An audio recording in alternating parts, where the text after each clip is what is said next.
एक ही पेज का फॉर्म था। उस फॉर्म में नीचे टिप्पणियां भी लिखी थी, उसके अंदर इंस्ट्रक्शंस भी लिखे थे। उस इंस्ट्रक्शन में सीधा सीधा लिखा था कि अगर कोई अंगूठा लगाता है, उम्मीदवार है या प्रस्तावक है या अनुमोदक है, वो अगर अपना अंगूठा लगाता है तो उसको प्रमाणित कराकर ही सबमिट करेगा। तो ऐसी त्रुटियां थी जिसमें अंगूठा प्रमाणित नहीं था, ऐसी त्रुटियां थी जिसमें किसी में कोई उम्मीदवार ने अपना नाम तो लिखा बट नीचे प्रत्याशी उसका वो प्रस्तावक ही नहीं है या अनुमोदक ही नहीं है, तो उस केस में पर्चे खारिज किए गए हैं। कोई राजनीतिक आदमी या कोई कर्मचारी या कोई अधिकारी तो उसके पीछे है कि भाई जिसने ये कैंसिल कराए। कोई भी लिपिक त्रुटि के चलते पर्चे खारिज नहीं हुआ। जैसे कि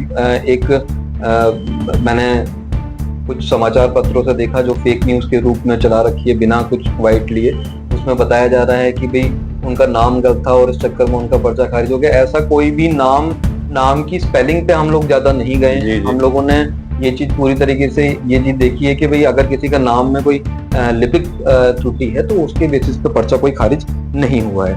पर्चे को निरस्त करा दें तो आप देख सकते हैं, आपके सामने दिखा रहे हैं पर्चे में बाकायदा इनका नाम बिल्कुल सही है और उसके बावजूद भी इनका पर्चा निरस्त किया गया है। तो कि देवबंद जो सोसाइटी है सर काफी बड़ा क्षेत्र आता है, 44,000 मतदाता हैं, 257 सर यहाँ पर डेलीगेशन है जो पद है सर। 257 में से आपने कहा कि सर जो चुनाव होना है सर वो कितने स्थानों से चुनाव कहाँ होगा? सुरक्षा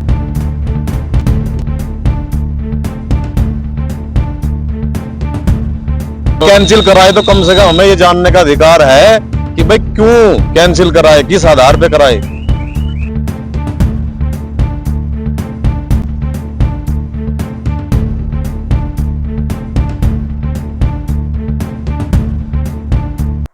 नमस्कार, आप देख रहे हैं निष्पक्ष खबर। इस समय हम देवबंद में हैं और जो कल कहीं ना कहीं कुछ किसानों ने यहाँ पर एक प्रदर्शन किया था जिनका कहना था कि उनके नामांकन रद्द किए गए। क्या पूरा इसके पीछे फैक्ट है, क्या मामला है? हमारे साथ देवबंद एसडीएम मौजूद हैं अंकुर वर्मा, हम उनसे बात करेंगे क्या पूरा प्रकरण। सर नमस्कार। सर ये जो किसानों का कल प्रदर्शन भी हुआ था, उनका कहना था कि नामांकन रद्द किए गए, सर ये पूरा फैक्ट क्या है? देखिए, मैं पूरे फैक्ट आपको बता देता हूँ कि गन्ना समिति के जो अभी इलेक्शन की प्रक्रिया चल रही है उसके तहत 571 हमारे पास पर्चे आए, जो कि 253 डेलीगेट पोस्ट के लिए पर्चे थे।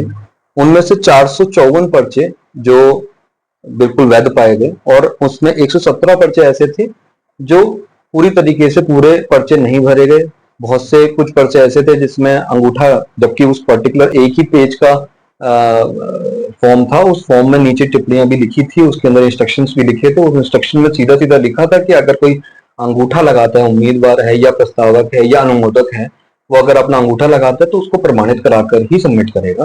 तो ऐसी त्रुटियां थी जिसमें अंगूठा प्रमाणित नहीं था, ऐसी त्रुटियां थी जिसमें किसी में कोई उम्मीदवार ने अपना नाम तो लिखा बट नीचे प्रत्याशी उसका वो प्रस्तावक ही नहीं है या अनुमोदक ही नहीं है, तो उस केस में पर्चे खारिज किए गए हैं। साथ ही साथ मैं आपको इस फैक्ट के साथ भी बताना चाहूंगा कि करीबन हमारे यहाँ पर 2 ऐसे गांव हैं जहां पे कोई भी पर्चे हमारे पास प्राप्त हुए ही नहीं। उसका 2 गांव ऐसे हैं जिसमें कि मेघराजपुर है और अलीपुर है, इसमें कोई भी पर्चे हमारे पास नहीं आए। और जो निर्विरोध जो डेलीगेट्स हैं वो 57 है। सर जहाँ पर्चे नहीं आए हैं जी, जैसे 2 गांव आपने बताया कि वहां से कोई नामांकन ही नहीं आया जी, तो सर अब वहां पर क्या इसको कॉलम पूरा करना है? तो कहीं ना कहीं देखिए वो जो जहाँ पे कोई नामांकन अगर नहीं आता है तो उसकी सूचना एआर कोऑपरेटिव को यहाँ से भेज दी जाती है। वो आगे उनका प्रोसीजर होता है, शायद नॉमिनेशन के बेसिस पे उन सीटों को फिल किया जाता है। बट 2 ऐसी जगह थी जहाँ पे सुबह से शाम तक हम लोगों ने जितना भी टाइम पर्चे लेने का था, 10 बजे से लेके आई थिंक शाम के 5 बजे तक कोई भी आवेदन यहाँ पे प्राप्त हुआ ही नहीं था और कोई पर्चा शायद उसके बाद भी कोई लेकर नहीं आया था। ऐसा सर टोटल अब कितने नामांकन है, कितने गांव में चुनाव होना है? देखिए टोटल हमारे पास 137 गांव हैं, उनमें से 89 गांव ऐसे हैं जिसके अंदर अभी चुनाव होना है। 89 गांव ऐसे हैं।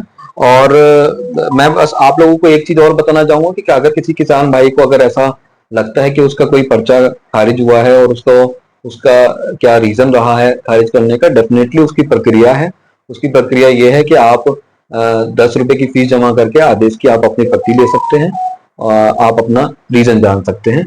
कोई उसमें ऐसा नहीं है कि जो फॉर्म जिसने पूरा फिल किया है, ऐसा कोई भी प्रकरण हमारे सामने नहीं है जिसने फॉर्म पूरा फिल किया हो और उसका पर्चा खारिज किया गया। सर बात करें देवबंद की, देवबंद जो सोसाइटी है सर काफी बड़ा क्षेत्र आता है, 44,000 मतदाता हैं, 257 सर यहाँ पर डेलीगेशन है, जो पद है सर 257 में से आपने कहा कि सर जो चुनाव होना है सर वो कितने स्थानों से चुनाव कहाँ होगा? सुरक्षा 198 डेलीगेट ऐसे हैं जिनके लिए चुनाव अभी होगा, क्योंकि 257 बड़ी संख्या है सर। हाँ, एक अच्छी संख्या में यहाँ पे चुनाव होने वाला है। और वो चुनाव आपके ये जो त्रिवेणी शुगर मिल का जो स्कूल है उसी को हम लोग अधिकृत कर रहे हैं, वहीं पे हम लोग चुनाव की प्रक्रिया कराएंगे। दूसरी बस मैं इसमें एक और फैक्ट बोलना चाहूंगा, क्योंकि ऐसे कुछ फैक्ट मेरे सामने आए कि जहां पर इस तरह का बताया गया कि जो मेरा वर्जन लेते हुए बहुत सारे अखबारों ने, बहुत सारे टीवी मीडियाज ने इस तरह से चलाया है कि भाई एसडीएम साहब का ये कहना है।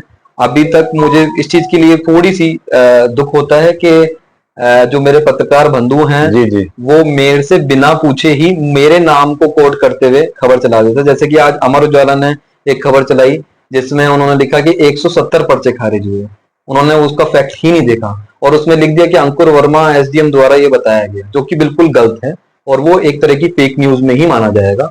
दूसरा, कुछ लोगों ने के द्वारा ये आरोप भी लगाया गया एसडीएम कोर्ट में आकर कि एसडीएम साहब नहीं मिलना चाह रहे हैं, तो उसके बारे में भी मैं एक स्पष्ट करना चाहूंगा, क्योंकि आज हम ये संडे को बैठकर ये जी वार्ता कर रहे हैं जी जी और कल शनिवार था और आप सभी को पता है कि शासन की प्राथमिकता पर हर प्रत्येक चौथे सोमवार को चौथे शनिवार को एक थाना दिवस का आयोजन किया जाता है और उस थाना दिवस के में हमारी उपस्थिति बहुत जरूरी रहती है और एसडीएम को अध्यक्षता करनी होती है। मेरा शनिवार को कल मतलब यानी कि डेट क्या थी कल सर 28 तारीख की 28 तारीख, हाँ, तो 28 तारीख को शनिवार को मेरे द्वारा थाना दिवस थाना नागल में प्रतिभाग किया गया और सुबह 10 बजे से 2 बजे तक मैं वहीं पर था।